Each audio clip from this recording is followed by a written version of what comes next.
Buenos días, buenas tardes, buenas noches. Hoy es martes 4 de junio 2024. Yo soy Eduardo Luis y muchas gracias por tu tiempo. Mándame un mensaje de texto o de voz vía WhatsApp 346-501-1170. Quiero saber tu opinión sobre esto. El presidente Joe Biden emitió el martes acciones ejecutivas largamente esperadas para tomar medidas drásticas contra los migrantes que buscan asilo y, al hacerlo, preparó el escenario para que la frontera de Estados Unidos con México se cierre entre los puertos de entrada a la medianoche de esta noche. La acción y la norma que la acompaña de la administración Biden permiten al presidente cerrar la frontera entre los puertos de entrada cuando hay un promedio de 2.500 cruces por día durante un periodo de 7 días. Ese punto máximo, dijeron funcionarios de la administración, ya se alcanzó durante la semana pasada. Estoy acompañado del abogado de inmigración J.A. García para platicar sobre el tema. Abogado, cuéntele a mi amigo, mi amiga, cómo se pueden poner en contacto con usted si necesitan más información. Estamos a la orden al 866-ARREGLA, 866-277-3452, 866-ARREGLA. Abogado, ¿qué cambios específicos ha propuesto la administración Biden respecto al proceso de asilo en la frontera? Así es, se anuncia que el presidente Biden va a firmar una orden ejecutiva que afecta los casos de asilo en la frontera del sur del país. Por medio de esta orden, el presidente puede parar el proceso de aplicar para asilo. El número de arrestos llega a 2.500 por día. A ese punto, el presidente puede parar todo el proceso. Ya no podrán aceptar más aplicaciones y obviamente el solicitante va a tener que regresar, ya sea a México o a su país, y no van a poder aplicar para asilo hasta que el número de arrestos baje a 1.500 por día.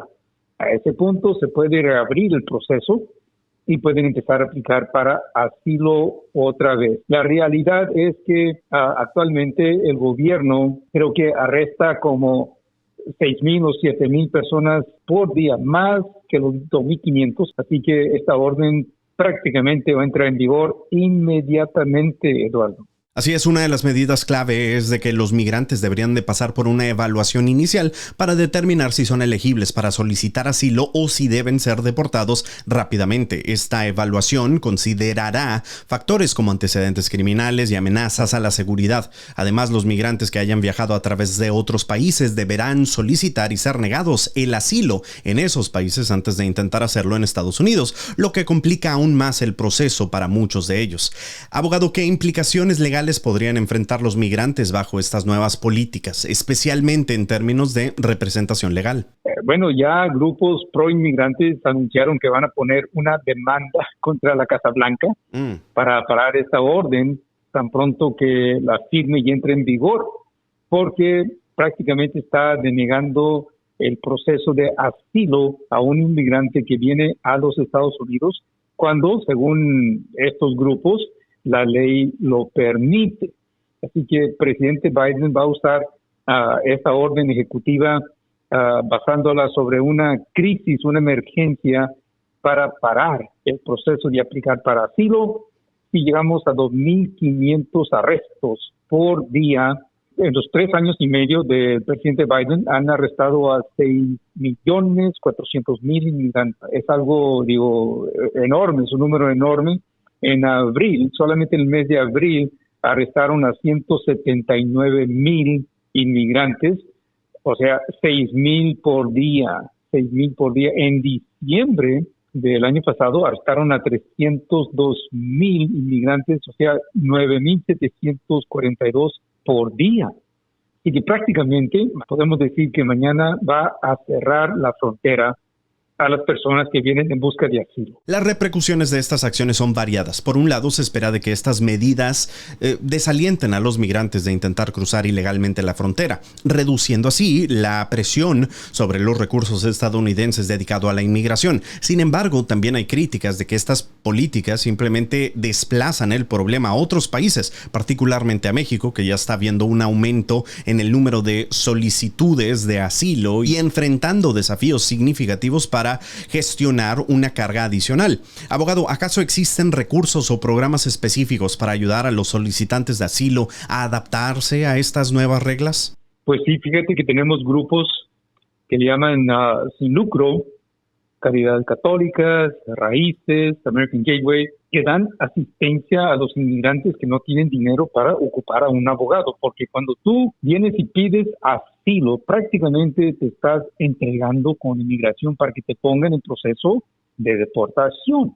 Tú vas a tener oportunidad de presentar tu caso, ya sea ante un oficial de inmigración que te va a entrevistar al inicio, o quizás ante un juez en una corte de inmigración. Pero es difícil ganar un caso de asilo si no llevas abogado, porque las leyes están complicadas. El proceso de un caso de asilo es muy complicado, requiere evidencia, etcétera, y la persona muchas veces pues no sabe cómo presentar esto ante el juez o el tribunal. En un caso de asilo, comparado con un caso de defensa criminal, la corte no te va a poner un abogado de oficio sin costo para que te defienda, para que te represente. Así que si tú no llevas un abogado privado para que te defienda, tú solo te tienes que defender contra el abogado del gobierno cuyo trabajo es deportarte. Las organizaciones no gubernamentales y los albergues en México están sobrepasados y muchos migrantes terminan viviendo en condiciones precarias mientras esperan resoluciones a sus situaciones de asilo. Esto no solo afecta la capacidad de México para gestionar su propio sistema de asilo, sino que también agrava la crisis humanitaria en la región. Abogado, ¿cuáles son los principales desafíos que pudieran surgir al implementar estas nuevas políticas en la frontera? Bueno, es una orden ejecutiva, pero hay que ver si la orden cumple con todos los requisitos legales para que sea una orden válida.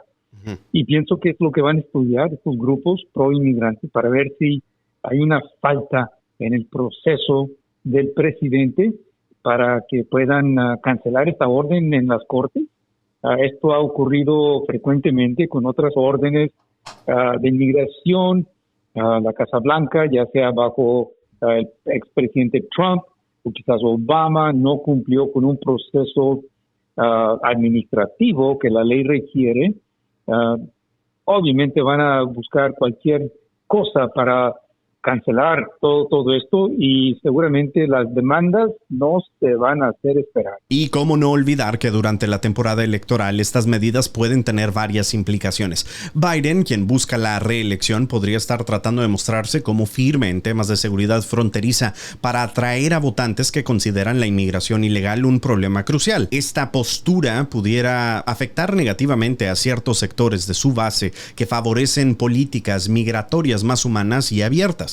La implementación de estas regulaciones también podrían convertirse en un tema central de debate, especialmente frente a sus oponentes republicanos, quienes han criticado constantemente sus políticas migratorias. Pueden llamarnos al 866-277-3452 o marca el 866 arregla. Puedes pedir una consulta conmigo para una segunda opinión, para una asesoría. Y fíjate, si me dices que lo escuchaste aquí con Eduardo, te ganas la primera consulta absolutamente gratis. Va a ser por teléfono, pero va a ser conmigo, con un abogado. No te van a pasar que con una secretaria, paralegal, asistente. Vas a hablar con un abogado. Así que llámanos. 866 arregla, es igual que marcar el 866-277-3452. El número local en San Antonio es el área 210-828-5562. Soy el abogado J.A. García, J.A. García, a tus órdenes. En resumen, las nuevas medidas de Biden en la frontera buscan reducir la inmigración ilegal y gestionar de manera más efectiva el proceso de asilo, pero también trasladan gran parte del problema a México, complicando la situación humanitaria ahí.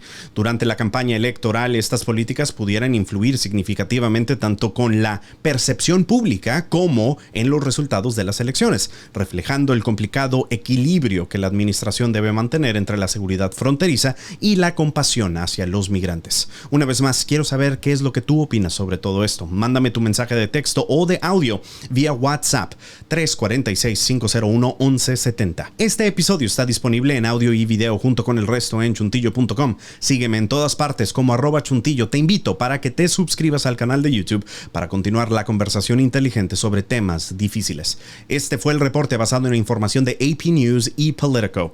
Yo soy Eduardo Luis y muchas gracias por tu tiempo. Mi querido Chuntillo. His name is Eduardo Luis. Chuntillo. Platicando con Chuntillo. Con el Chuntillo. ¿Qué pasa, mi querido Chuntillo? Te saluda Eduardo Luis.